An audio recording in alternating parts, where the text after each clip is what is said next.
2025년 9월 11일 미국 조지아주 현대 자동차 공장에서 벌어진 체포작전은 단순한 법 집행이 아니었습니다. 트럼프 행정부는 이른 새벽 무장한 이민세관단 속국 요원을 투입해 한국인 근로자 300명을 현장에서 전격 체포했습니다. 공식적인 발표는 비자 규정 위반이지만 실제로는 보복성 정치 탄압이라는 분석이 지배적입니다. 왜냐하면 그 전날 한국 정부가 미국의 반덤핑 관세 조치를 공개적으로 비판했고 이재명 대통령이 대한민국은 종속되지 않는다고 연설한 바로 다음 날이었거든요.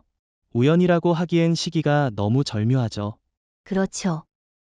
게다가 미국의 이중 잣대가 또 한 번 드러났습니다. 왜 멕시코, 베트남, 중국계 근로자들에겐 유예 조치를 주면서 유독 한국인만 집중적으로 단속했을까요? 트럼프 대통령은 겉으로는 공정한 통상을 말하지만 실상은 한국을 정치적 희생양으로 삼고 있는 겁니다. 자국 내 물가 문제, 실업률 악화 등 자신의 실책을 외부에 전가하려는 전형적인 포퓰리즘이죠. 게다가 이번 체포작전은 치밀하게 계산된 메시지이기도 했습니다. 한국, 너희는 미국 없이 못 산다는 오만한 인식이 깔려 있는 거죠. 그런데 정말 그럴까요? 지금 대한민국은 반도체, 배터리, 조선, 건설, 에너지까지 전 세계 공급망을 쥐고 있는 나라입니다. 삼성, 현대, LG, SK 같은 대기업들은 미국 경제의 심장에 해당하는 산업들을 떠받치고 있고요. 그런데 미국이 이런 식으로 뒤통수를 친다면 과연 누가 더 피해를 입을까요? 저는 미국이 이번 일을 너무 가볍게 본 것 같아요. 한국은 과거의 한국이 아닙니다. 특히 이재명 정부 들어선 후 기술 자립, 핵심 산업 내재화, 전략적 분산이라는 세축 전략이 분명해졌습니다. 그러니까 미국이 아무리 위협해도 한국은 이제 대안이 있다는 뜻이죠. 중동, 유럽, 인도, 동남아시아까지 이미 포트폴리오가 넓어졌고 심지어 지금 미국 내부에서도 한국이 떠나면 지역 경제가 붕괴된다는 경고가 나오는 상황이잖아요. 조지아 주지사도 성명을 냈더라고요. 이번 체포로 인해 주 경제에 엄청난 충격이 예상된다고. 맞습니다. 게다가 미국 내 여론도 심상치 않아요. CNN, 워싱턴 포스트, 뉴욕타임즈조차도 이번 체포를 트럼프식 반동맹 정치라고 비판했죠. 일부 노동단체는 오히려 현대차 덕분에 지역 고용이 살아났다며 트럼프를 비난했습니다. 과연 이 사태의 진짜 피해자는 누굴까요? 한국인가요? 아니면 미국 내 노동자들인가요? 아이러니하죠. 미국은 동맹국을 공격하면서 동시에 중국과는 물밑 대화를 재개하고 있습니다. 그럼 한국은 뭘 믿고 미국 편을 계속 들어야 할까요? 우리가 계속 미국 중심 공급망에 묶여 있어야 할 이유가 있나요? 저는 이번 사건이야말로 한국이 탈미국 중심으로 본격 전환하는 결정적 계기라고 봅니다.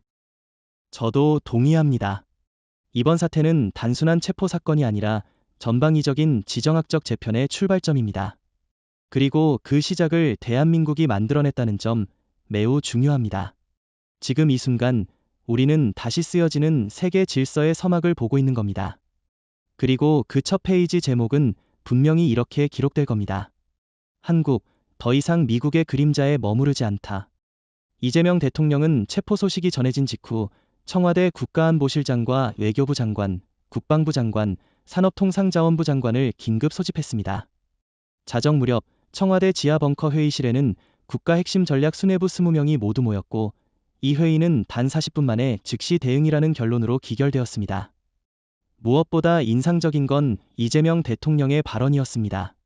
미국은 더 이상 신뢰할 수 없는 파트너다.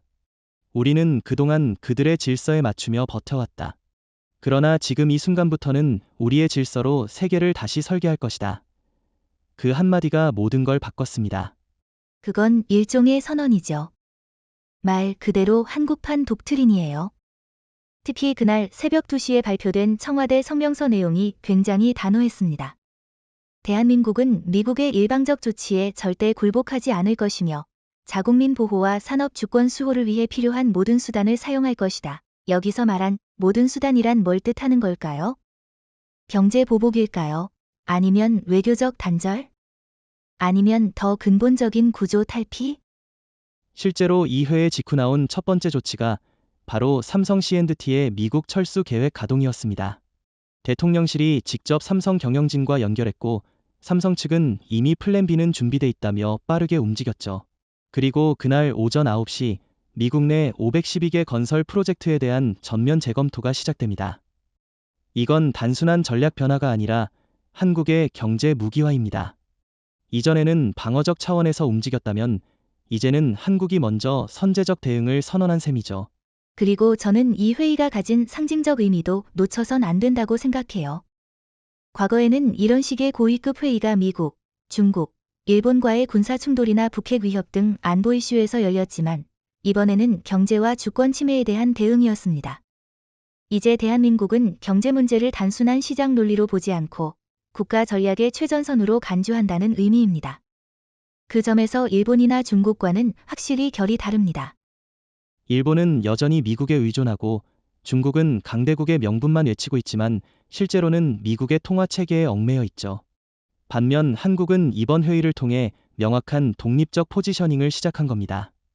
이건 이재명 대통령의 리더십 스타일과도 맞닿아 있어요. 그는 선명하고 주저하지 않고 결정적일 땐 과감하게 칼을 빼는 인물입니다. 이번에도 마찬가지입니다. 미국이 자국민을 모욕한 순간 이재명은 전면 전환을 선택했어요. 누군가는 위험하다고 할 수도 있지만 지금 시대에 필요한 건 바로 그런 결단입니다. 그렇기 때문에 이번 심야 전략 발표는 단지 대응 방안 발표가 아니라 대한민국이 새로운 전략 세계관을 갖게 된 분기점이라고 봐야 합니다. 예를 들어 기술동맹, 경제공동체, 안보협력이라는 오래된 틀 대신 한국은 이제 자주공급망, 주권우선 질서, 신형전략동맹이라는 새로운 키워드를 꺼내들기 시작했죠. 중동, 인도, EU와의 대화 채널이 확장된 것도 이와 무관하지 않습니다. 전통적인 G2나 G7 중심 구조가 무너지는 지금 한국은 제3의 축으로 도약할 수 있는 기회를 잡은 겁니다. 그리고 또 하나 주목할 점이 있습니다. 한국 대기업들이 이재명 정부의 이 방향성에 동조하고 있다는 점입니다. 삼성만이 아닙니다. 현대건설, 포스코 ENC, SK에코플랜트, GS건설 등 주요 시공사들이 중동, 동남아, 아프리카 시장으로 이동할 준비를 이미 마친 상태예요. 특히 사우디아라비아의 네옴시티 프로젝트와 아부다비의 AI 스마트 항만 건설, 카타르의 그린 에너지 시티 사업 등은 한국 기업들이 단독 참여하거나 우선협 상대상자로 지목받고 있죠. 미국이 잃은 그 자리를 지금 한국이 그대로 가져가고 있다는 이야기입니다. 정확히 말하면 이번 심야 전략회의는 리액션이 아니라 재설계였던 셈입니다. 단순히 미국의 공격에 방어하거나 맞대응하는 게 아니라 아예 미국이 없는 세계 질서를 구상하기 시작한 회의였어요. 그리고 그 구상의 중심에는 대한민국이라는 이름이 분명히 자리 잡고 있었죠. 이것이 바로 진정한 전환의 신호이자 글로벌 파워시프트의 전조라는 점에서 사건 발생 후 단 48시간 만에 삼성 C&T가 발표한 성명서는 미국 전역을 충격에 빠뜨렸습니다. 미국 내 진행 중인 모든 건설 프로젝트를 전면 재검토하며 경제적, 정치적 불확실성 해소 전까지 신규 투자 및 기존 공사 일정을 무기한 연기한다. 단 한 문장이었습니다. 하지만 그 파장은 상상을 초월했죠. 조지아, 텍사스, 캘리포니아 등 미국 남부를 중심으로 약 512개에 달하는 대규모 주거 및 상업 복합단지가 멈춰섰고 수많은 지역 경제가 동시에 정지했습니다. 일부 지역에서는 인부들이 장비를 그대로 두고 떠났으며 철근 구조만 올라가 있는 반쯤 완공된 건물들이 도시 외곽을 유령지대로 만들고 있습니다. 실제로 미국 지역 언론들은 이를 건설판 리먼 사태라고 표현했죠. 경제 파급력이 어마어마합니다. 단지 공사 중단만이 아니라 그에 따라 연쇄적으로 연결된 부품 공급업체, 하도급 기업, 지역은행, 임대인, 그리고 일반 소비자까지 전방위 충격을 받게 됩니다. 텍사스주 달라스 인근에서는 삼성 C&T가 추진 중이던 대규모 고급 아파트 단지가 철수하면서 이와 관련된 금융 파생 상품이 붕괴됐고 지역은행 세 곳이 유동성 위기를 선언했습니다. 그야말로 실물경제와 금융이 동시에 출혈하고 있는 거죠. 이걸 단순한 사업적 결정이라고 볼 수 없어요.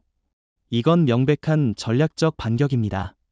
한국의 대표 건설기업이자 글로벌 EPC 강자인 삼성 C&T가 미국을 더 이상 신뢰할 수 없다는 메시지를 행동으로 보인 겁니다. 그 상징성과 무게감은 미국 정부로선 감당하기 어려울 겁니다. 특히 이 결정은 워싱턴이 아닌 서울에서 내려졌다는 점이 중요합니다. 트럼프 행정부는 기업을 통제하거나 회유하려 들었지만 이재명 대통령과 삼성 간의 비공식 전략 공조가 그것을 무력화시켰습니다. 한 나라의 외교가 기업의 철수로 이어지는 이 구조 자체가 미국 입장에선 너무 생소하고 위협적일 겁니다. 그리고 이건 단지 철수가 아니라 이동입니다. 삼성 C&T는 중동과 인도, 동남아에 이미 새로운 수주 거점을 마련해두고 있었습니다.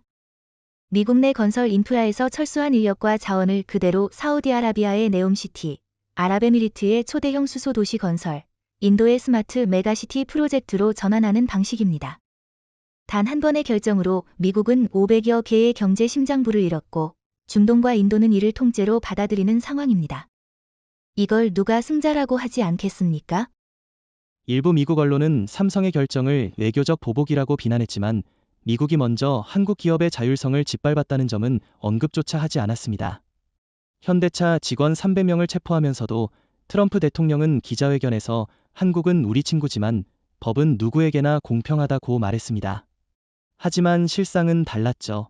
법은 중국계 업체들에겐 유예를 줬고 일본계 건설사에는 무기한 조정권을 허용했으면서도 유독 삼성과 현대만 타깃으로 삼았습니다.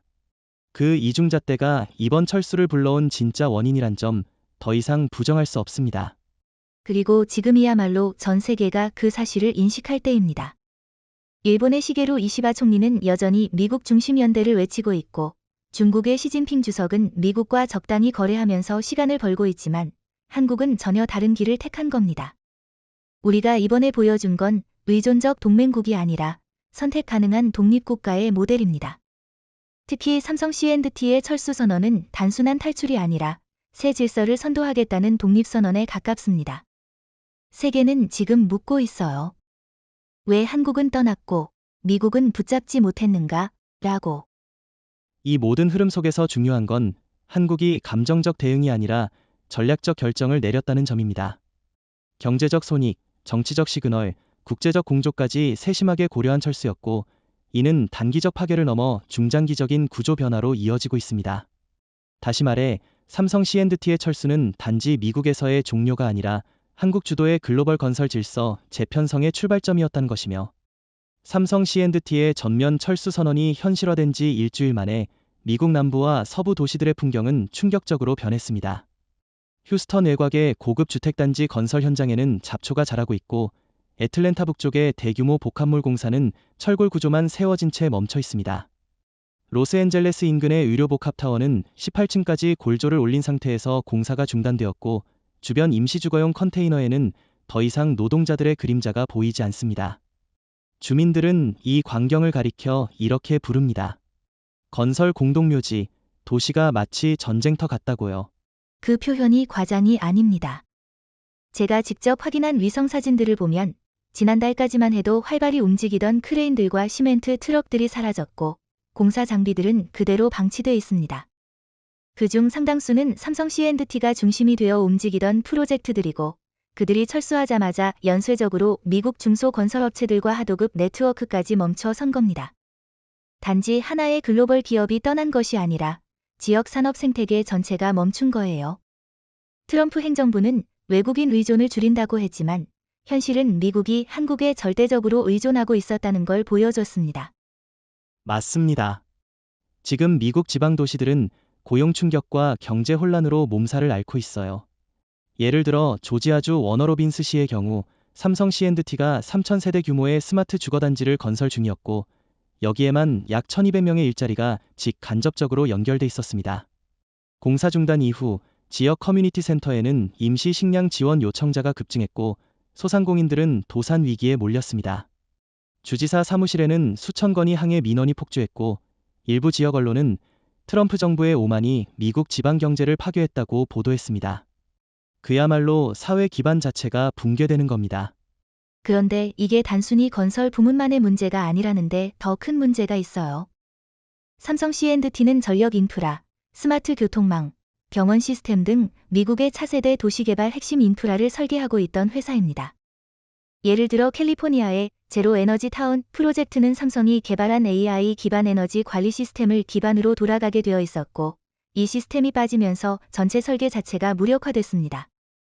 다시 말해 미국의 스마트시티 전략은 삼성 없는 상태에서 실행 불가 상태에 들어간 거예요. 이건 단순한 건설이 아니라 기술 경제 지자체 행정이 통째로 마비된 사태입니다. 그런 와중에도 미국 주류 언론과 백악관은 침묵을 유지하고 있습니다. CNN은 일주일이 지나서야 겨우 국지적 프로젝트 지연이라고 표현했고, 백악관 대변인은 상황을 주시하고 있으며 기업 결정에 개입하지 않는다는 입장을 반복했죠. 하지만 미국 시민들은 모릅니다.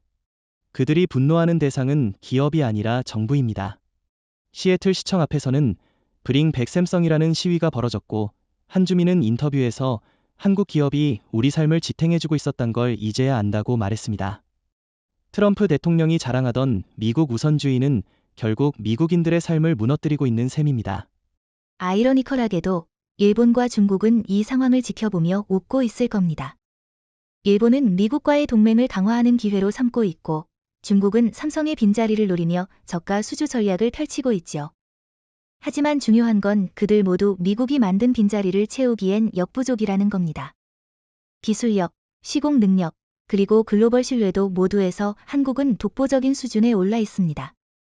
특히 중동, 인도, 동남아에서의 성공적인 프로젝트들을 보면 삼성 C&T의 철수가 미국만 손해인 것이 분명합니다. 한국은 잃은 게 아니라 바꿔낸 겁니다. 게다가 이번 붕괴의 여파는 단기적이 아닙니다. 주택가격 하락, 금융 파생상품 리스크 증가, 지역 개발 신뢰도 하락 등 장기적 구조 문제가 미국 도시를 잠식하기 시작했습니다. 미국 대형은행 모건뱅크는 보고서에서 삼성 C&T의 철수는 단일 기업 철수로 인한 가장 큰 도시 기반 구조 붕괴 사례라고 평가했고, 골드만삭스는 미국 건설 시장의 미래에 대한 재검토가 필요하다며 삼성의 복귀 없이는 회복이 어렵다고 했습니다. 그만큼 삼성 C&T는 단순한 시공사가 아니라 글로벌 도심 설계자였다는 사실이 이제서야 미국 내부에서 인정되고 있고, 삼성 C&T의 전면 철수로 촉발된 건설 공동묘지 현상은 단순히 지역 경제의 붕괴로 끝나지 않았습니다. 문제는 이 여파가 시민들의 분노로 번지기 시작했다는 겁니다. 특히 트럼프 대통령이 여전히 우리는 외국 기업의 협박에 굴복하지 않는다고 강경 발언을 이어가자 여론은 일제히 반발했습니다. 시카고, 애틀랜타, 댈러스, 피닉스 등지에서는 자발적인 시민 시위가 벌어졌고, 현수막에는 브링 백 자브즈, 나 팔러틱스, 삼성 이즈 낫 에너미, 트럼프 킬드 마이 웍 같은 구호들이 등장했죠. 이건 단순한 고용의 문제가 아닙니다. 미국 시민들이 처음으로 한국 기업의 의존에 살아가고 있었음을 자각한 순간이었습니다. 이건 굉장히 중요한 변화입니다. 미국 내에서 한국 기업이 단순히 외국 기업이 아니라 지역사회 일원으로 받아들여졌다는 걸 의미하니까요. 예를 들어 조지아주의 한 주민 인터뷰에서 이런 말이 나왔습니다. 우리가 세금 낼 때 도와주지 않았던 정부가 아니라 취업 기회를 준 삼성 덕분에 가족을 부양했어요. 미국 시민이 한국 기업을 두둔하고 자국 정부를 비판하는 이런 현상은 과거엔 상상도 못했던 일이죠. 더 나아가 일부 주에서는 주지사가 연방정부의 강경 노선에 반발하고 있습니다. 텍사스 주지사는 백악관에 공개 서한을 보내 기업 철수는 연방정부의 일방적 조치가 낳은 재앙이며 기업의 복귀를 위한 특별 협상권을 주 정부에 부여하라고 요구했어요. 그만큼 이 사태는 지방과 중앙, 민과 간의 충돌로까지 확산되고 있습니다. 그리고 중요한 건 이 분노가 조직화되고 있다는 점입니다. 어메리컨 워커즈 포 커리어라는 이름의 자발적 시민 단체가 생겨났고, 이들은 워싱턴 DC에서 5만 명 규모의 대규모 집회를 예고했습니다. 그들은 명확히 말합니다. 트럼프는 일자리를 지킨다더니 실제로는 한국 기업을 쫓아내 미국 노동자를 해고시켰다. 지금까지 미국은 한국을 기술 조달처나 생산기지 정도로 여겼지만 이제는 고용 창출의 동반자로 인식하는 시대가 온 거죠. 이 변화는 단순히 정서적 공감대를 넘어 정치적 결과까지 이어질 가능성이 큽니다. 이미 정치권에서도 균열이 발생하고 있어요. 공화당 내 온건파 일부는 트럼프 행정부에 대해 한국 정책은 재고돼야 한다고 말하고 있고, 민주당은 이번 사태를 11월 중간 선거 이슈로 확대하려는 움직임을 보이고 있습니다. 특히 민주당 소속 캘리포니아주 하원 의원 린다 모레노는 삼성의 철수는 대한민국의 배신이 아니라 트럼프의 자업자득이라며 대통령을 정면 비판했죠. 의회 청문회에서도 한국 기업들이 미국에 남아있도록 신뢰 기반을 회복해야 한다 발언들이 나오고 있고 일부 상원의원은 한미 기업 보호 법안을 별도로 발의하겠다는 입장까지 밝혔습니다. 정치가 여론을 따라가기 시작한 겁니다. 그렇습니다. 흥미로운 건 그동안 반외국 기업 정서가 강했던 지역들조차 이번에는 다른 반응을 보인다는 점이에요. 예를 들어 미시간 디트로이트 근처에서는 현대차와 삼성 계열의 공급망 철수로 인해 5,000개 이상 일자리가 사라졌는데 시민들이 오히려 우리가 그들을 지키지 못했는가라고 자책하는 분위기입니다. 한 트럭 정비공은 CNN 인터뷰에서 이 나라를 버린 건 한국이 아니라 우리 정부라고 말했어요. 이처럼 미국 시민들 사이에선 한국 기업을 잃은 데 대한 상실감이 깊게 자리 잡기 시작했습니다. 바로 그 지점이 저는 무서운 결과를 낳을 수 있다고 봅니다. 만약 이 민심이 계속해서 백악관에 대한 반감으로 쌓인다면 단지 트럼프 정부의 위기가 아니라 미국 전체 산업 전략의 실패로 규정될 수 있어요.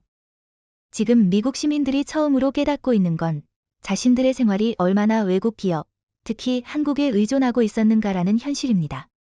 그런데 이걸 뒤늦게 깨닫고 후회하는 상황이 되어버렸죠. 그리고 그런 상실감은 때론 분노보다 훨씬 더 위협적입니다. 왜냐하면 그것이 신뢰 붕괴로 이어지기 때문이고. 삼성 C&T가 미국에서의 철수를 발표한 지 단 열흘 만에 전 세계 언론의 헤드라인은 극적으로 바뀌었습니다. 삼성, 사우디아라비아와 두바이에서 총 500조 원 규모의 슈퍼인프라 계약 체결, 월스트리트저널, 파이낸셜 타임즈, 블룸버그, 심지어 아랍권의 알자지라도 일제히 톱기사로 다뤘습니다. 이 계약은 단순한 건설 계약이 아닙니다. 이건 명백한 전략적 파트너십이며 한국과 중동 간의 신형 경제동맹이 현실화되었음을 의미합니다. 삼성은 리야드의 네옴시티 제로카본 메가도시의 핵심 시공권을 확보했고 두바이에서는 AI 스마트포트 및 탄소중립 플로팅시티 구축 사업을 단독 수주했습니다. 미국이 삼성에게 등을 돌린 순간 중동은 환대와 기회를 내밀었던 겁니다. 정확히 말하면 미국이 삼성을 쫓아낸 것이 아니라 삼성은 더 좋은 파트너를 선택한 겁니다. 이번 계약의 주요 내용을 보면 놀라운 조건들이 명시되어 있습니다. 첫째, 공사 기간 동안 전력 공급, 교통 인프라, 데이터망 등 모든 인프라 권한을 삼성 컨소시엄이 독점하며 둘째, 시공 후 유지관리 권한 역시 25년간 삼성에 부여됩니다. 이건 단순한 시공이 아니라 도시 자체를 삼성 중심으로 재구성하는 것입니다.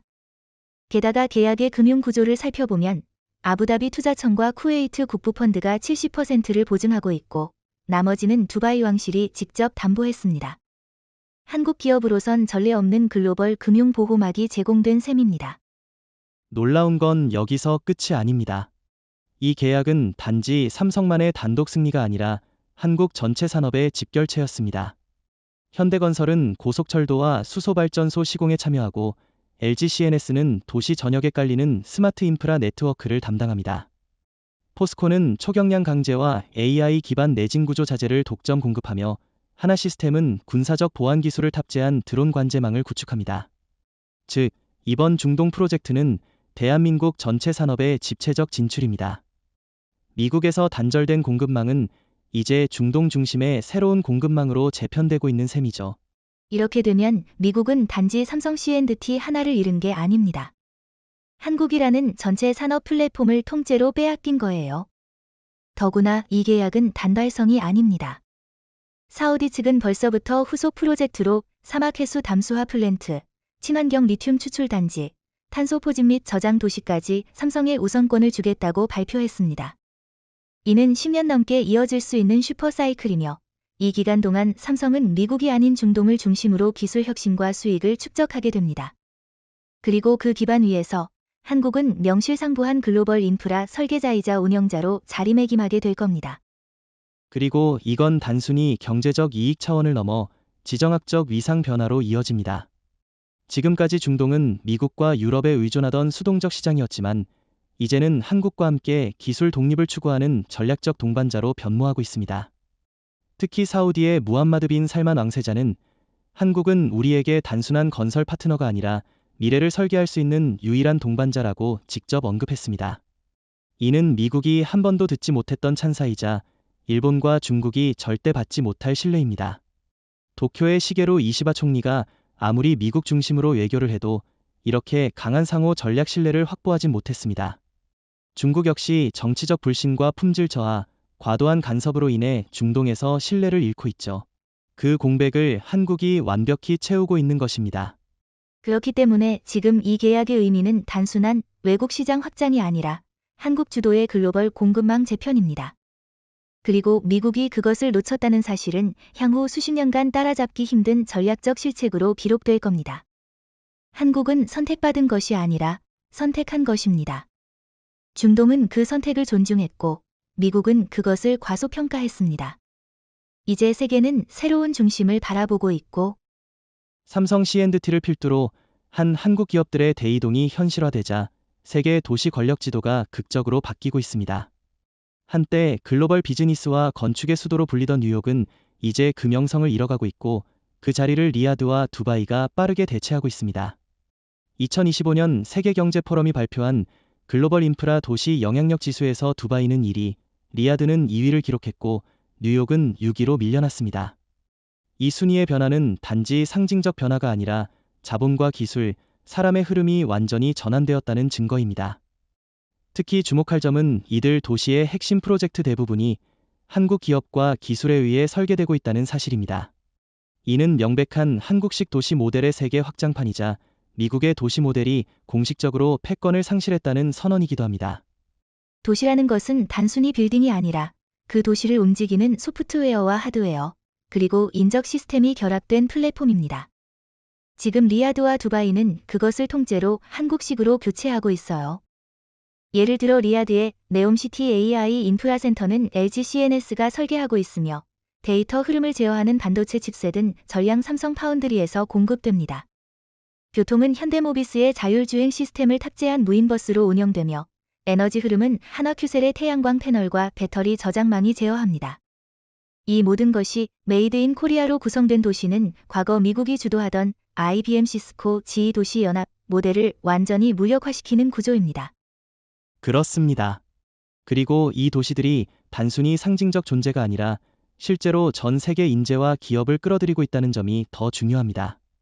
구글, 마이크로소프트, 지멘스, 아람코, HSBC 같은 글로벌 기업들이 이제 뉴욕, 런던, 파리 대신 두바이와 리야드로 지역 본사를 옮기기 시작했습니다.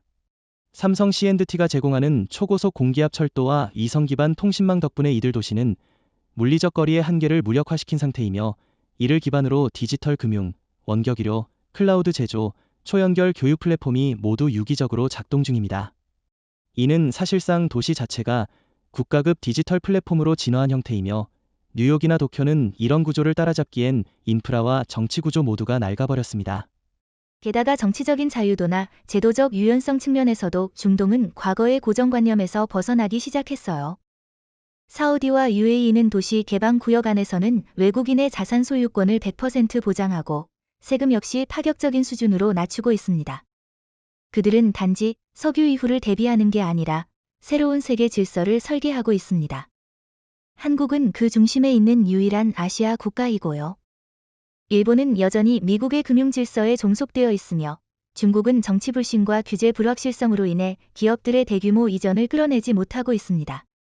이 틈에서 한국은 압도적인 기술력과 정교한 건설 능력, 그리고 정부와 민간의 유기적 협력을 바탕으로 도시 설계자의 위치에 올라선 겁니다. 흥미로운 건 이 새로운 도시 모델이 한국 국내 도시에도 영향을 주기 시작했다는 점입니다. 세종, 부산, 인천, 광명 등지에서 리야드형 스마트시티 모델에 대한 파일럿 프로젝트가 준비 중이며 국토부는 이를 통해 국내 도시 구조를 2040년까지 전면 재편하겠다고 발표했습니다. 쉽게 말해 한국은 해외에서 만들어낸 도시 설계 성공을 다시 국내로 역수입하고 있는 셈입니다. 이는 미국, 일본, 유럽 그 어느 나라에서도 시도하지 못한 선순환 구조이며 건설과 기술, 도시 정책이 하나로 묶인 국가형 도시 전략의 실현입니다. 이제 한국은 더 이상 도시 건설 수주국이 아닙니다. 우리는 이제 도시 그 자체를 설계하고 운영하는 브랜드가 되었고 리야드와 두바이는 그 브랜드의 첫 번째 대표작이 되었죠. 뉴욕이 한 세기 동안 누려왔던 도시 권력의 상징은 이제 한국을 통해 중동으로 이양되고 있으며 2025년 9월 7일 새벽 미국 백악관 내부에서 열린 비공개 회의는 긴급 대응이란 명목하에 사실상 공황 상태로 진행됐습니다. 회의 참석자는 도널드 트럼프 대통령, 재무장관, 상무장관, 그리고 미국 무부 아시아 담당 부차관보까지 포함된 초고위급 인사들이었고 안건은 단 하나였습니다. 삼성을 어떻게 다시 미국으로 돌려 세울 것인가. 이미 512개 프로젝트가 멈추고 8만 개 일자리가 날아간 상태에서 트럼프 정부는 비로소 현실을 자각하기 시작했습니다. 백악관 내부에서 유출된 회의록 일부에 따르면 트럼프는 분노와 공포가 뒤섞인 목소리로 이렇게 말했다고 합니다. 삼성을 잃은 건 나라 하나를 잃은 것과 같다. 무슨 수를 써서라도 그들을 돌려놔라. 하지만 때는 이미 늦었습니다. 삼성은 단순히 철수한 게 아니라 글로벌 전략을 아예 재설계해 중동과 아시아에 뿌리를 내렸고 이 와중에 미국을 제외하는 구조로 모든 계약을 조정해버렸습니다. 트럼프 대통령은 뒤늦게 삼성 경영진에게 3번이나 비공식 특사를 보냈고 한국 정부에도 대통령 직인을 찍은 친서를 전달했습니다. 그 편지의 핵심은 양국 동맹을 위해 삼성의 미국 복귀가 절실하다. 어떤 인센티브도 제공할 수 있다는 내용이었지만 삼성은 단칼에 거절했습니다. 삼성 내부 관계자의 말을 빌리면 우리는 동맹을 중시하지만 협박과 굴욕 이후에 손을 내미는 파트너를 신뢰하지 않는다고 했죠. 미국이 애원했고 한국은 냉정했습니다. 사실 이번 대응은 단지 삼성의 자존심 문제가 아닙니다. 대한민국 전체 산업 생태계와 외교 전략이 맞물린 구조였기 때문에 어느 하나만 물러나도 체계 전체가 흔들릴 수 있었습니다. 이재명 대통령은 명확하게 선을 그었습니다. 미국은 동맹이 아니라 변덕스러운 리스크다. 우리는 미국 없는 경제 구조를 증명했고 앞으로는 미국이 우리를 증명할 차례다. 이 말은 워싱턴에 적지 않은 충격을 주었고 미국 내보수 언론조차 한국이 더 이상 미국의 그림자에 머물지 않는다는 점을 인정하기 시작했습니다. 일방적으로 통제하던 동맹이 이제 협상 테이블에서 대등한 위치에 앉는 순간이 온 겁니다. 그 과정에서 일본과 중국이 보인 반응도 흥미롭습니다. 일본의 시게루 이시바 총리는 트럼프에게 전화를 걸어 한국을 압박하되 완전히 놓치지 않도록 균형을 맞추라고 조언했으며 중국은 내부 문건을 통해 한국의 도시 기술이 미국을 배제하고 중동과 결합한 건 전략적 승리라고 평가했습니다. 그만큼 이번 사건은 미국만의 문제가 아니라 동북아 전체의 외교 전략 판도를 뒤흔드는 변수였습니다. 미국은 이제야 깨달은 겁니다. 한국은 더 이상 조율이 가능한 작은 파트너가 아니라 조건이 맞지 않으면 관계를 끊을 수도 있는 독립된 플레이어라는 것을요. 트럼프 대통령은 급기야 한국산업협력특사단이라는 이름으로 전직 국방장관, 재무장관, 그리고 골드만삭스 회장을 포함한 민관 복합대표단을 서울로 파견했습니다. 이들은 관세 전면 철회, 노동비자 보장, 삼성 전용 법안 통과 등 전례 없는 파격 제안을 들고 왔습니다. 하지만 한국은 단호했습니다. 청와대 대변인은 기자회견에서 이렇게 말했죠. 우리는 협상할 의지가 있지만 기억하세요. 동맹은 신뢰가 바탕이 되어야 합니다. 미국은 그 신뢰를 파기했습니다. 미국이 외교에서 기술적으로 패배를 인정한 순간이었고 세계는 그 장면을 지켜봤습니다. 그리고 이 장면은 단지 한 기업과 한 정부의 대화가 아니라 세계 경제사에서 매우 중요한 전환점으로 기록될 겁니다. 미국이 한국 기업 앞에 무릎을 꿇고 조건을 제시하며 관계 회복을 구걸하는 모습은 전통적인 서구 중심 질서의 해체를 상징하는 사건이었습니다. 삼성은 단순한 기업이 아니라 한 국가의 주권을 실체화한 플레이어로서 등장했고 삼성 C&T의 철수는 단지 하나의 사건이 아니었습니다. 그것은 마치 쌓여있던 도미노의 첫 번째 조각이 쓰러지는 순간이었고 뒤이어 벌어진 일들은 미국 경제 전체에 충격파를 던졌습니다. 2025년 8월 말 LG에너지솔루션은 공식 발표를 통해 오하이오주 전기차 배터리 공장 증설 계획을 무기한 보류하며 기존 시설도 아세안과 중동으로 단계적 이전을 검토 중이라고 밝혔습니다. 이어서 현대자동차는 엘라베마 공장에서 진행 중이던 수소 상용차 조립 라인을 중단했고 SK하이닉스는 실리콘밸리 반도체 패키징 센터를 폐쇄하겠다고 선언했습니다. 언론은 이를 두고 코리안 엑소더스, 커리언 엑서더스라고 부르기 시작했으며 백악관 내부에서는 한국이 미국에서 철수하고 있다는 공황 보고서가 4일 연속 트럼프 대통령 책상 위에 올라갔습니다. 그 도미노의 무게는 상상을 초월합니다. LG의 배터리는 GM, 포드, 테슬라 등 미국 3대 전기차 업체들의 심장이었고 현대의 수소 상용차는 캘리포니아 친환경 운송 프로젝트의 핵심이었으며 SK의 패키징 기술은 퀄컴, 엔비디아, 인텔과의 협력 기반이었습니다. 즉, 한국 기업이 철수하는 건 단순한 공장 폐쇄가 아니라 미국 주요 산업 전체의 혈류가 끊기는 것과 마찬가지라는 뜻이죠. 그동안 미국은 기술은 우리가, 제조는 한국이라는 구조에 익숙했지만 이제 그 구조 자체가 붕괴되고 있는 겁니다. 워싱턴은 이를 단순한 반격이 아니라 구조적 거부로 해석하기 시작했습니다. 이 흐름의 전환점은 단지 미국의 압박 때문만이 아닙니다. 한국 기업들은 이미 그동안 미국 내 운영에서 느꼈던 구조적 불만을 쌓아왔습니다. 무분별한 규제, 불안정한 법 해석, 노동조합과의 충돌, 그리고 무엇보다 전략적 파트너라기보다는 단순한 하청업체처럼 취급하는 정치적 경향. 이러한 요소들이 누적된 끝에 삼성의 철수가 마치 봉인된 분노를 터뜨리는 기폭제 역할을 한 겁니다. LG가 미국 정부에 보낸 내부 메모에는 이런 문장이 적혀 있었습니다. 이곳에서의 우리는 언제든지 표적이 될 수 있다. 그러니 우리는 언제든지 떠날 준비를 해야 한다. 이미 오래전부터 준비되어 있었던 판단이 지금 행동으로 옮겨졌을 뿐입니다. 그리고 이 결정들이 동시다발적으로 이루어졌다는 점이 미국 입장에선 더 큰 충격이었을 겁니다. 과거엔 한 기업이 철수해도 다른 기업이 그 자리를 채워주곤 했지만 이번에는 반대로 움직였죠. 삼성의 철수 후 LG는 하루 만에 투자 계획을 중단했고 SK는 불과 3일 만에 생산 이전 계획을 확정했습니다. 이건 공조 수준이 아니라 국가 전략적 연합에 가깝습니다. 한국 기업들이 이재명 정부와 일정 수준의 정책 공조 아래에서 움직이고 있다는 건 이제 미국도 부정하지 못하는 사실이 되었어요. 심지어 블룸버그는 이것은 민간 기업의 탈출이 아니라 하나의 국가가 전체 전략을 재배치하는 움직임이다 라고 분석했을 정도입니다. 더 흥미로운 건 이러한 결정이 단기적 손해를 감수하고서라도 이뤄졌다는 점입니다. 미국 내 공장을 접는다는 건 분명 초기 비용이 들어가고 수익률에도 일시적인 타격이 올 수밖에 없습니다. 하지만 그럼에도 불구하고 떠나겠다고 결정한 건 이제 더 이상 미국이 안정적인 수익의 기반이 아니라고 판단했기 때문입니다. 수요보다 리스크가 더 크고 기회보다 불확실성이 더 많으며 이익보다 간섭이 더 심한 시장이라는 거죠. 반대로 중동, 아세안, 유럽은 현재 한국 기업에게 전례 없는 제도적 우대와 계약 안정성, 장기 프로젝트를 보장하고 있습니다.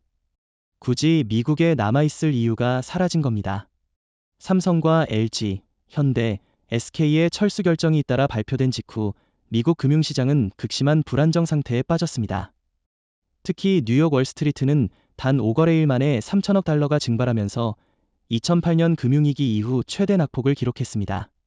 S&P 500에서 건설, 인프라, 제조업 기반 산업군은 평균 14% 하락했고 부동산 투자 신탁, 라이츠, 은 일괄적으로 매도 권고로 강등됐습니다. 그 중에서도 가장 큰 타격을 받은 분야는 바로 스마트 인프라 관련 주식이었는데 이는 삼성 C&T와 LG CNS가 주도하던 기술이 미국 전역 도시개발 프로젝트에서 철수하면서 관련 기업들이 도미노처럼 연쇄 하락한 결과였습니다. 블랙록, 뱅가드, 골드만삭스는 하루 사이에 수십억 달러 손실을 입었고 한국 리스크라는 용어가 공식적으로 금융권 보고서에 등장하기 시작했습니다. 아이러니하죠. 몇 주 전까지만 해도 한국은 미국의 안전한 제조기지라는 인식이 지배적이었는데 이제는 한국의 결단이 미국 시장 전체를 흔드는 요인으로 변했습니다. 금융권은 뒤늦게야 한국의 존재감이 단순한 외주업체 수준이 아니었다는 걸 인지하기 시작했습니다. 특히 테슬라, GM, 포드 같은 제조업체들의 주가가 급락하면서 이들과 관련된 벤더 기업들까지 패닉 매도에 들어간 상황은 단순한 투자 실패가 아니라 미국 산업구조 전반에 대한 신뢰 붕괴를 뜻합니다. 월가의 일부 애널리스트는 이 정도 충격은 단기 조정이 아니라 구조적 붕괴의 시작이라고 평가했으며 미국 연준, 패드, 도 이번 사태가 인플레이션 및 생산성에 미치는 장기적 영향에 대해 긴급 검토에 착수했다고 발표했습니다.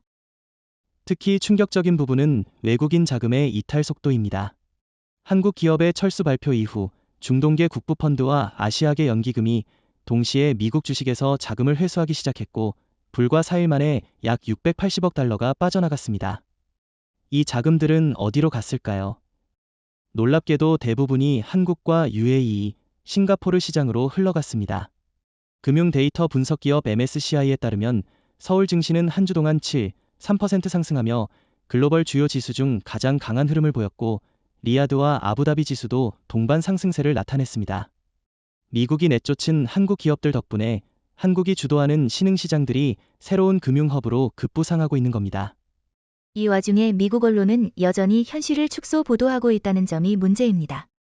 뉴욕타임즈는 한국 기업의 철수가 단기적 투자 심리에 영향을 미쳤지만 미국의 근본적 경쟁력은 흔들리지 않는다고 주장했고, 워싱턴 포스트는 동맹은 일시적 균열을 이겨낼 것이라며 낙관론을 폈습니다. 하지만 시장은 정직합니다. 투자자는 정치 슬로건이 아니라 숫자와 리스크로 판단하죠. 지금 미국 시장은 기술, 자본, 공급망, 신뢰라는 4가지 핵심 자산 중 적어도 2가지를 잃었다는 평가를 받고 있으며 그것이 바로 한국 효과의 반대급부입니다. 게다가 상황은 금융권 내부에서도 분열을 낳고 있습니다. 월가 대형 투자은행 중 일부는 트럼프 정부가 한국과의 관계 회복 없이는 시장 안정을 도모할 수 없다며 정책 전환을 압박하고 있고, 일부 기업은 아예 본사를 캐나다, 아일랜드 등으로 이전하는 계획을 검토하고 있습니다. 특히 골드만삭스는 내부 회의에서 한국 공급망 우회 복원 시나리오를 시급히 수립하라고 지시했고, 모건 스탠리는 삼성이 돌아오지 않는 이상 미국의 스마트 인프라 투자 전략은 전면 수정되어야 한다고 결론 내렸습니다. 이것이 지금 미국이 처한 현실입니다. 과거엔 한국 기업들이 미국의 기회를 구걸하던 시절이 있었지만 이제는 미국이 한국에게 신뢰를 구걸하는 입장이 된 것이며, 2025년 9월 초 세계건설협회 FIC는 충격적인 연례 보고서를 발표했습니다. 보고서 제목은 글로벌 건설 공급망의 재배치, 중동의 부상과 미국의 추락. 이 문서에 따르면 2025년까지 글로벌 건설 프로젝트 발주 금액 중 미국이 차지하던 비중은 28%였지만 단 1년 만에 19%로 급락했고, 같은 기간 중동은 14%에서 27%로 급등했습니다. 사우디아라비아, 아랍에미리트, 카타르, 오만 등지에서 발주된 인프라 프로젝트 다수가 한국 기업의 독점적 파트너십 아래 체결되었고, 그 과정에서 미국계 건설사, IT 엔지니어링 기업들은 경쟁력 부재와 계약 실패로 줄줄이 퇴출당하고 있습니다. 실제로 지난달 텍사스 기반의 유력 건설사 A맨닉스는 사우디 아람코 주도의 복합 플랜트 입찰에서 삼성물산 컨소시엄에게 완패했고, 뒤이어 두바이 메가 시티 프로젝트에서도 미국 컨소시엄은 전원 탈락했습니다. 이건 단순한 수주 실적 문제가 아닙니다. 공급망 구조 자체가 바뀌고 있다는 게 핵심입니다.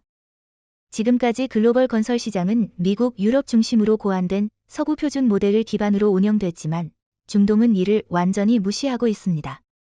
대신 한국식 통합형 설계 시공 운영, 디자인 빌드 아퍼레이트 모델을 선호하고, 심지어 계약 조건, 기술 사양, 자재 표준까지 한국 산업 규격에 맞춰 바꾸고 있습니다. 두바이 도심에 들어서는 제로 카본 스마트 시티는 모든 인프라 표준이 KS, 한국 산업 규격, 기준으로 설계되고 있으며, 카타르 해안의 부유형 관광지구는 LG CNS의 통신망과 한화의 해양 구조 체계, 그리고 현대건설의 친환경 집안 설계 기술이 결합된 순수 한국형 플랫폼입니다. 미국은 이러한 변화에 적응하지 못하고 있으며 그 결과 시장에서 배제되고 있는 것입니다. 더 큰 문제는 이러한 중동 공급망 중심이 단기 트렌드가 아니라는 점이에요. 사우디는 2040년까지 약 3조 달러 규모의 인프라 투자를 계획하고 있고, 이 중 절반 이상이 이미 한국과 양해각서 MOU를 체결한 상태입니다. UAE는 이미 한국 기업 우선 협상국으로의 법적 지위를 부여했고, 카타르는 항만, 도심철도, 물류단지까지 한국 업체와의 독점 계약을 준비하고 있습니다. 이렇게 되면 전 세계의 건축자재, 설계 소프트웨어, AI 제어 시스템, 에너지 기반 기술이 중동과 한국을 중심으로 재편되며 미국은 사실상 보조적 파트너로 전락하게 됩니다. 이건 경제 질서의 문제만이 아니라 지정학적 영향력까지 바뀌는 구조입니다. 미국 내부에서도 이미 위기의식이 번지고 있습니다. 뉴욕 기반의 글로벌 컨설팅 기업 MZ 어드바이저즈는 최근 발표한 리포트에서 이렇게 경고했습니다. 삼성과 한국 기업이 빠진 미국 건설, 인프라 시장은 더 이상 세계 표준을 선도할 수 없다. 미국의 도시들은 2028년부터 글로벌 경쟁력에서 밀릴 것이며 중동과 아시아가 새로운 인프라 헤게모니를 쥐게 된다. 미국 의회도 뒤늦게 대응책을 논의 중이지만 이미 계약은 체결되었고 자재는 발주되었고 장비는 출발한 뒤입니다. 삼성과 LG, 현대, SK는 미국이 아닌 리야드와 두바이에 자신들의 글로벌 운영센터를 세우기 시작했고 이 도시는 단순한 고객이 아닌 거점이 되어가고 있는 겁니다. 또 하나 주목할 점은 중동 국가들이 단순히 건설 프로젝트만 발주하는 것이 아니라 그 공급망 전반을 자국 내에 이전하려는 움직임을 보인다는 겁니다. 사우디는 삼성과 함께 초대형 콘크리트 프리캐스트 공장을 설립했고, 두바이는 포스코와 협력하여 초고강도 철강 소재 현지 생산 라인을 구축 중이며, 아부다비는 한국형 AI 제어 건축 설계 센터를 자체적으로 설치하고 있습니다. 이 모든 과정에서 미국은 참여조차 허용되지 않고 있으며, 그 빈자리는 다른 아시아 국가가 아닌 오직 한국이 채우고 있습니다. 이는 단지 시장의 변화가 아니라 권력의 재편이며, 2025년 9월 기준 세계 주요 경제권에서 사용되는 핵심 인프라 기술의 43%가 한국 기업의 특허 기술 혹은 공동 표준화 체계를 기반으로 작동하고 있다는 보고서가 발표됐습니다. 세계은행, WB, 과경제협력개발기구, OECD 공동 보고서에 따르면 스마트시티 기반 통신망, 탄소 중립 건축자재, AI 기반 교통 관리 시스템, 수소 플랜트 설계 모듈 등 총 11개 산업군 중 9개 부문에서 한국이 기술 또는 산업표준의 실질적 주도권을 쥐고 있는 것으로 분석되었습니다. 다시 말해, 한국은 단순한 기술 수출국을 넘어서 글로벌 인프라 산업의 모체, 코어 오러진로 기능하고 있다는 뜻입니다. 미국, 독일, 일본, 중국이 각자 특정 산업에서 우위를 주장하지만 전체 시스템을 통합해 설계하고 운영하는 국가로는 오직 한국만이 꼽히고 있습니다. 이건 기술적 성공만으로 설명될 수 없는 현상입니다. 한국이 여기까지 올라오기까지는 세 가지 요인이 있었습니다. 첫째, 강력한 정부 민간 협력 모델. 둘째, 글로벌 공급망의 실시간 대응 역량. 셋째, 무엇보다 정치적 중립성을 유지하면서도 전략적 결단을 할 수 있는 독립국가라는 이미지입니다. 미국은 기술은 있었지만 정보 간섭이 심했고, 중국은 규모는 컸지만 신뢰가 없었으며, 일본은 시스템은 정교했지만 결단력이 부족했습니다. 반면 한국은 위기 속에서도 빠르게 구조를 재편하고 적시에 새로운 질서를 제시할 수 있는 민첩성과 균형 감각을 동시에 갖췄습니다. 그것이 바로 모체국가로 불리는 이유입니다. 그렇죠. 특히 한국식 인프라 모델은 전례 없는 효율성과 확장성을 동시에 증명했습니다. 예를 들어 리야드의 스마트 수처리 플랜트는 설계부터 운영까지 단 14개월 만에 완공됐고, 두바이 항만 AI 물류센터는 기존 미국 시스템보다 27% 더 빠르고 33% 더 저렴하게 구축되었습니다. 베트남 하노이의 도시철도는 하나와 현대로템이 주도해 기존 일본 JICA 모델보다 절반의 비용으로 운영되고 있으며, 우간다의 스마트 병원은 LG CNS의 원격의료 플랫폼 덕분에 의료 접근성이 500% 향상되었다고 평가받고 있습니다. 이 모든 프로젝트는 한국 기업 단독이거나 한국 컨소시엄 주도의 모델로 진행되고 있고, 그 성과는 기존 서구 중심 질서에 대한 대안으로 전 세계에서 주목받고 있습니다. 한국이 주도하는 이 모체국가 전략은 단지 외교적 상징을 넘어 실질적 산업 지배력을 동반합니다. 전통적으로 산업의 모체는 미국이었습니다. 헨리 포드의 대량 생산 모델, IBM의 정보기술 혁명, GE의 에너지 주도권 등은 전 세계 공급망의 중심이었죠. 하지만 지금은 삼성의 AI 도시 건축, LG의 에너지 저장 시스템, 현대의 수소 기반 운송 솔루션, 포스코의 모듈형 내진 강제가 그 자리를 대체하고 있습니다. 트럼프 대통령이 그토록 자랑하던 메이드 인 아메리카는 지금 현실에서 리젝트 바이 코리아로 대체되고 있는 셈입니다. 더욱 놀라운 것은 이 현상이 미국이나 중동, 아시아의 일부 국가에만 국한되지 않는다는 겁니다. 유럽조차도 이제 한국 모델을 도입하기 시작했습니다. 독일 베를린은 지멘스와의 기존 스마트시티 협약을 종료하고 삼성과 현대건설이 주도하는 복합형 그린시티 설계에 착수했으며, 프랑스는 LG에너지솔루션과 공동으로 원자력과 태양광을 결합한 하이브리드 전력 캠퍼스 구축을 검토 중입니다. 스페인은 SK하이닉스와 협력해 발렌시아 인근에 반도체 고순도 정제단지를 유치했고, 네덜란드는 한화의 플로팅 에너지팜을 로테르담 항만에 설치하기로 결정했습니다. 한때 한국 기술은 독일이나 프랑스 표준에 종속되던 위치였지만, 이제는 반대로 이들 선진국이 한국의 산업 규격과 기술 인프라를 수용하는 상황이 된 겁니다. 이제 글로벌 투자사들은 한국과 연결된 인프라 시스템이 세계 경제의 중심이 된다는 가정하에 전략을 재편하고 있습니다. 블랙록은 2026년 투자 보고서에서 앞으로 10년간 가장 확장성 높은 인프라 파트너십은 미국도 EU도 아닌 K네트워크다 라고 못 박았고, 사우디 국부펀드, PIF, 도 삼성, LG, 현대, KT를 묶은 K인프라 펀드를 조성 중입니다. IMF 보고서에선 한국이 설계하는 도시는 국가를 넘고 한국이 만드는 산업은 규칙을 바꾼다고 평가했으며 미국 워싱턴 DC의 의회 청문회장에서 이례적인 장면이 펼쳐졌습니다. 민주당과 공화당의 중도파 의원들이 일제히 트럼프 행정부에 대해 한국 강경 정책을 비판하고 나선 겁니다. 특히 민주당 상원의원 엘리자베스 브루크는 이렇게 외쳤습니다. 트럼프가 쫓아낸 건 300명의 노동자가 아니라 한 세대에 걸친 기술혁신과 일자리였다. 이어진 발언에서 그는 삼성, LG, 현대의 철수 결정이야말로 미국 산업정책 실패의 총체적 결과라며 한국 없이 미국은 스마트시티도 청정에너지 전환도 차세대 운송 인프라도 불가능하다고 단언했습니다. 그의 발언은 유튜브에서 수백만 뷰를 기록했고 댓글에는 트럼프는 한국을 몰라도 너무 모른다 는 미국 국민의 비판이 쏟아졌습니다. 공화당 내에서도 균열이 시작됐습니다.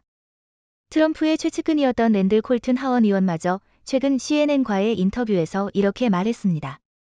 솔직히 말해 한국을 협박해서 얻은 건 아무것도 없었고 잃은 건 전부였다. 그는 오히려 트럼프가 감정적 접근으로 동맹국을 적으로 돌렸으며 삼성의 철수를 국가 안보 위기로 봐야 한다고까지 주장했습니다. 게다가 이재명 대통령과의 정상회담 요청이 세 차례 무산되자 백악관 내부에선 외교라인에 대한 불만이 폭발했고 NSC 일부는 한미동맹이 해체될 수 있다는 초비상 보고서를 작성했습니다. 미국 의회는 지금 한국을 어떻게 대할지조차 결정하지 못한 채 내부 갈등만 확대되고 있는 실정입니다. 문제는 여기서 그치지 않습니다. 트럼프 행정부가 무리하게 추진했던 외국 기업 규제 패키지 법안이 상원에서 보류 처리되었고 한국 기업 대상 특별감사 조항은 아예 삭제됐습니다. 그 대신 초당적 의원 그룹이 한미 산업안보 보건법을 별도로 발의했는데 이 법안에는 삼성과 LG, 현대가 다시 미국에 돌아올 경우 20년간 법인세 면제, 연방정부 공공입찰 우선권 부여, 기술 이전 면제 등의 파격 조건이 담겨 있습니다. 이는 단지 정치적 유화 제스처가 아니라 절박함의 표현입니다. 미국은 지금 한국을 다시 끌어오기 위해 정치적 항복을 선언하고 있는 셈이고 그 과정에서 트럼프는 자신이 만든 규칙을 스스로 뒤집는 아이러니에 빠졌습니다. 이런 와중에 백악관 내부 상황은 점점 혼란에 빠져 있습니다. 트럼프 대통령은 여전히 한국은 돌아오게 돼 있다 며 강경한 입장을 고수하지만 실무진은 현실을 직시하기 시작했습니다. 최근 유출된 회의록에 따르면 국가경제위원회 NEC 소속 한 인사는 이렇게 말했습니다. 한국 없이 미국은 도시를 짓지 못하고 차량을 만들 수 없으며 배터리도 생산할 수 없다. 이건 더 이상 외교가 아니라 생존의 문제다. 심지어 일부 보좌관은 이대로 가면 한국이 미국과의 동맹을 완전히 재정의할 수도 있다. 는 경고를 담은 문건을 대통령에게 제출했다고 알려졌습니다. 그런데도 트럼프는 이를 정치적 배신이라며 반발했고 핵심 참모들과의 갈등이 심화되면서 행정부 내부는 실질적 두 정부 체제처럼 움직이고 있다는 보도까지 나오고 있습니다. 더욱 심각한 건 민심입니다. 2025년 8월 말 여론조사에 따르면 미국 유권자의 62%가 트럼프의 대한국 정책은 실패였다고 평가했고 74%가 삼성과 현대 등 한국 기업의 복귀가 미국 경제 회복의 핵심이라고 응답했습니다. 특히 오하이오, 펜실바니아, 미시간 등 제조업 중심의 스윙 스테이트에서 이 수치는 80%에 달했습니다. 이는 다가올 대선에서 트럼프에게 치명적인 약점으로 작용할 수 있는 사안이며 민주당은 이를 집중 공략하고 있습니다. 트럼프는 이제 일자리의 대통령에서 일자리 파괴자라는 이미지로 전환되고 있고 그 중심엔 아이러니컬하게도 미국인이 아닌 한국의 부재가 있습니다. 한국이 미국 내 정치 지형을 바꾸고 있다는 얘기이며 2025년 9월 15일 서울 청와대에서 열린 국가산업전략회의는 비공개로 열렸지만 그 후속 보도자료 한 줄이 전 세계 외교 경제계에 엄청난 충격을 던졌습니다. 한국 정부는 미국과의 경제협력 재개에 앞서 세 가지 조건을 요구하며 미국의 공식적 법적 보장을 전제로 협상 테이블에 앉을 수 있다. 첫째는 전면적 관세 철폐. 둘째는 트럼프 행정부의 한국 기업 탄압에 대한 공식 사과. 셋째는 향후 30년간 한국 기업의 기술과 운영권에 대한 완전한 주권 보장. 이것은 단순한 조건이 아니었습니다. 과거에는 미국이 동맹에게 조건을 부과하던 쪽이었다면 이번엔 한국이 미국에 명확한 선을 긋고 거래의 룰을 재정의한 것입니다. 세계 외신들은 이를 서울의 최후 통첩이라 표현했고 백악관은 공식 논평을 내지 못한 채 일단 검토 중이라는 입장만 반복했습니다. 이러한 발표는 단지 외교적 선언이 아닙니다. 실질적인 주도권이 한국으로 넘어갔다는 것을 제도적으로 명문화하려는 시도입니다. 특히 세 번째 조건인 30년간 기술 주권 보장 조항은 지금까지 미국이 다른 어느 동맹국에도 허용하지 않았던 초유의 요구입니다. 이 조항에 따르면 미국은 향후 30년 동안 한국 기업의 기술, 데이터, 소프트웨어에 대해 일체의 간섭과 공유 요구를 할 수 없으며 법무부, FBI, 상무부의 조사 권한도 제한되어야 한다는 것입니다. 다시 말해, 한국은 단순한 외국인 투자자가 아니라 주권적 산업 주체로 인정받겠다는 선언인 셈이죠. 이런 요구를 미국이 받아들일 수 있느냐는 질문에 대해 오히려 지금은 받아들이지 않으면 더 잃는다는 인식이 커지고 있습니다. 사실 이런 요구가 가능해진 배경에는 지난 1년간 축적된 협상 자산이 있습니다. 삼성은 중동과 유럽에서 수백조 원 규모의 프로젝트를 확보했고, LG는 아프리카, 남미와의 공급 계약을 통해 미국 이후의 시장을 다변화하는 데 성공했습니다. SK는 반도체, 배터리 모두에 걸쳐 인도, 베트남, 독일에서 독립운영 네트워크를 확보했고, 현대는 사우디와의 공동 개발을 통해 수소 상용차 글로벌 플랫폼을 완성했습니다. 이 모든 결과가 말해주는 바는 하나입니다. 한국은 더 이상 미국이라는 시장에 종속될 이유가 없다는 것. 그렇기에 협상의 주도권은 완전히 서울로 이동했고, 한국은 전례 없는 조건을 던질 수 있는 위치에 오른 겁니다. 미국 내부에서도 이 조건을 수용해야 한다는 목소리가 커지고 있습니다. 전 CIA 아시아 담당관이자 현재 스탠퍼드대 안보전략연구소 소장인 로렌 브룩스는 이렇게 말했습니다. 한국은 이미 산업의 독립국가다. 우리가 선택할 수 있는 건 단 하나, 그들과 같은 테이블에 앉는 것. 미국 무역대표부, USTR, 도 내부 문건에서 트럼프 행정부가 2025년 강행한 고율 관세는 정치적 파국을 불렀고, 한국과의 정상화 없이는 기업, 금융시장의 복원이 불가능하다고 평가했습니다. 일부 의원들은 심지어 한국이 요구한 조건을 국가안보 차원의 합리적 조치로 받아들여야 한다는 주장도 내놓고 있고, 7월 10일 개최 예정인 미 의회 경제특위에서도 이 문제가 정식 의제로 상정되었습니다. 이재명 대통령의 태도는 매우 단호했습니다.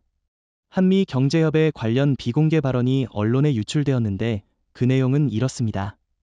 우리는 언제든 미국과 협력할 준비가 되어 있다. 단, 우리가 존중받는다면 미국이 주도하는 시대는 끝났고 이제는 조건이 맞을 때만 움직일 것이다. 이 발언은 서울 광화문을 넘어 런던, 파리, 베를린, 도쿄, 워싱턴까지 퍼졌고, 한국의 국제 위상을 사실상 선진 7개국, G7을 뛰어넘는 전략국가로 격상시켰다는 평가를 받았습니다. 미국은 지금 선택의 기로에 서 있습니다. 과거처럼 명령하고 요구할 것인지, 아니면 동등한 주체로서 존중하며 새로운 질서를 받아들일 것인지, 한국은 이미 답을 내렸고, 2025년 9월 15일 광복절 기념식에서 이재명 대통령은 역사에 남을 연설을 남겼습니다. 단상 위에서 조용히 입을 열었지만 그 말 한마디 한마디는 세계 경제와 정치의 흐름을 완전히 바꿔놓는 선언과도 같았습니다. 대한민국은 더 이상 타국의 공장도, 하청기지도, 기술 이전의 대상도 아닙니다. 이제 우리는 설계하고 통제하며 세계의 표준을 주도하는 나라가 되었습니다. 21세기는 건설의 시대이며 그 중심에 대한민국이 있습니다. 이 연설은 단순한 자화자찬이 아니었습니다. 실제로 한국은 지금 스마트 인프라, 탄소 중립 도시, 디지털 교통망, 초고속 에너지 설비, AI 기반 보건 체계까지 촉망라하는 21세기형 산업 국가의 완성 모델을 세계에 제공하고 있으며, 그 중심축은 바로 건설이라는 단어 하나로 통합될 수 있습니다. 건설이라 하면 흔히 벽돌 쌓고 철근 박는 걸 연상하기 쉽지만 오늘날의 건설은 그런 의미를 넘어섭니다. 그것은 하나의 도시를 넘어 산업 생태계, 사회 시스템, 기술 네트워크, 에너지 자립 구조까지 통합해내는 국가 설계에 가까운 행위입니다. 그리고 한국은 이 모든 것을 할 수 있는 전 세계 유일한 국가로 부상했습니다. 삼성 C&T는 도시 전체를 설계하고, 현대건설은 에너지와 운송망을 통합하고, LG CNS는 AI 기반 제어 시스템을 구축하며, 한화와 SK는 방위와 보안까지 포함한 복합형 도시 인프라를 책임지고 있죠. 미국이 도시를 철거하고 일본이 도시를 보존할 때, 한국은 도시를 새로 정의하고 재구성하고 있습니다. 이제는 각국 정부들이 한국을 건설 수주국이 아니라 도시 파트너로 초청하고 있습니다. 사우디의 빈 살만 왕세자는 삼성은 우리 미래의 공동 설계자라고 말했고, 아부다비 국왕은 한국과의 계약은 단기 수익이 아니라 100년 국가전략이라고 평가했습니다. 심지어 독일조차 베를린 신도시 개발 프로젝트에서 한국 측에게 독점적 마스터플랜 설계권을 부여했고, 스페인은 해양도시 플랫폼을 위한 25년 독점 운영권을 LG에 위임했습니다. 이는 단순한 프로젝트 낙찰이 아닙니다. 한 나라가 지구상의 도시를 설계하는 권한을 부여받은 상징이며, 그것이 바로 패권입니다. 산업의 패권이 제조에서 IT로, IT에서 데이터로 넘어온 뒤 이제는 도시와 인프라로 귀결되는 흐름에서 한국은 그 절대 우위를 차지하고 있습니다. 더욱 중요한 건 이 패권이 강제적 군사력이나 금융 압박이 아닌 신뢰로부터 비롯된다는 점입니다. 한국은 강요하지 않았고 조용히 기술과 효율, 속도와 신뢰로 증명해냈습니다. 중동도, 유럽도, 아시아도 한국을 믿었고 그 믿음은 성과로 보답받았습니다. 글로벌 은행들은 지금 KCT 반드라는 이름으로 한국이 설계하는 도시 프로젝트에 자금을 몰아넣고 있으며 국제기구들은 K마델을 개발도상국 도시정책의 기준으로 삼고 있습니다. 이는 과거 미국이 하던 역할입니다. 더 이상 한국은 누군가의 시스템을 따르는 수동적 국가가 아니라 시스템을 제시하고 채택받는 주도 국가가 된 겁니다. 그리고 이러한 대한민국의 위치는 단순한 산업적 결과로 그치지 않습니다. 지금 서울은 기술의 수도, 공급망의 허브, 외교의 플랫폼을 넘어 세계의 질서의 신경망이 되어가고 있습니다. 대한민국은 자신만의 힘으로 세계의 지도에서 가장 불가능해 보이던 위치를 점령했습니다. 이제 누구도 한국을 무시할 수 없고 그 누구도 한국 없이 산업을 계획할 수 없습니다. 미국이 지배하던 세계화는 끝났고 일본이 누리던 품질 프리미엄은 사라졌으며 중국이 위협하던 저가 공세는 더 이상 효과가 없습니다. 그 모든 흐름을 한국이 조용히 뒤집었고 끝내 자신만의 룰을 만들어냈습니다. 21세기의 산업 질서를 지배하는 국가, 22세기를 준비하는 미래도시의 설계자, 그리고 무엇보다 신뢰 위에 세워진 권력. 그것이 바로 지금의 대한민국입니다.